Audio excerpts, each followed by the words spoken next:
Explore the spirit of sportsmanship and lessons from mistakes with Scrum Masters Elite_UK. Sign up now. While following the developments surrounding Daniel Botha's incident in the Super Rugby Pacific, I saw not just a simple sports foul, but multiple layers of deeper meaning related to personal responsibility, the pressures of elite competition, sportsmanship, and how humans confront their own mistakes. At first glance, the incident began with what seemed like a routine contest for the ball in the match between the NSW Waratahs and the Crusaders.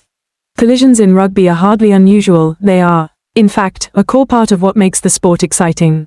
Yet the line between intense and dangerous can be very thin. When Antonio Chalfoun appeared to be affected in the collision, the Crusaders' reaction suggested they sensed a breach of safety boundaries. What was even more striking was the subsequent chain reaction. Fletcher Newell's intervention, a key All Blacks player, escalated the situation into a confrontation. This moment demonstrated how quickly emotions can flare in sports, especially when players feel the need to protect their teammates and the honor of their team. However, what made me reflect the most was not the collision or the scuffle itself, but how the league's disciplinary system handled the issue.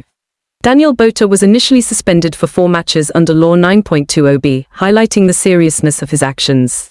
This served as a clear reminder that professional sports not only emphasize performance but also prioritize safety and ethics. At the same time, mitigating factors, such as his early admission of fault, good playing history, and genuine remorse, led to a reduction of the penalty. This reminded me of how society at large functions. People are not defined solely by their mistakes, but by how they confront and correct them. It is the balance between discipline and compassion that infuses humanity into sports. Botha's absence from the derby against Western Force affected not only him personally but also the NSW Waratahs' overall situation.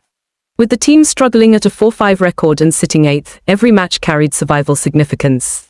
The absence of an important player could weaken the squad and increase pressure on the remaining teammates. I realized that we often see athletes as flawless heroes. In reality, they are human, subjected to enormous pressure, from expectations, from the intensity of competition, and from themselves. A single moment of lost control can have far-reaching consequences, not just professionally but also reputationally. This becomes even clearer with the upcoming match featuring the return of Wallabies star Joseph Aukuso-Suaalii against Zach Lomax. Big names always draw attention, yet the stories behind the scenes, like Botha's case, offer deeper food for thought. I drew several lessons for myself. First, in any field, controlling one's behavior and emotions is critical.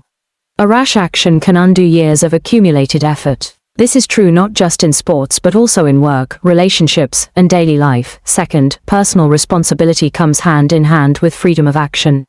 Botha had the right to play fully, but he also had to accept accountability when he crossed the line. This is a foundational principle of any civilized society. Third, mistakes are not the end.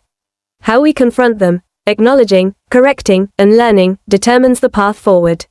Botha's reduced sanction due to cooperation and remorse is a clear illustration of this. Instead of extreme criticism or idolization, we should view athletes as real people, with strengths, weaknesses, and moments of error. Such understanding does not diminish the appeal of sports, on the contrary, it makes it more relatable and meaningful. This lesson extends to humanity at large. In an increasingly competitive world, where pressure and pace are ever growing, maintaining core values such as respect, safety, and fairness is more important than ever. Sports, with their symbolic power, reflect these values. When a league like Super Rugby Pacific enforces discipline firmly yet humanely, it sends a message: we can be strict with wrongdoing while still allowing opportunities for correction and growth. Ultimately, what stayed with me was not the penalty or the match result, but the human journey of growth following a mistake. If Botha can learn from this experience, return stronger, and play with greater responsibility, then this misstep becomes a positive turning point in his career. Perhaps that is the most beautiful aspect of sports, not just victories or defeats, but the ongoing process of human self-improvement. Thank you for accompanying us. Sports teach us about mistakes, responsibility, and opportunities for growth.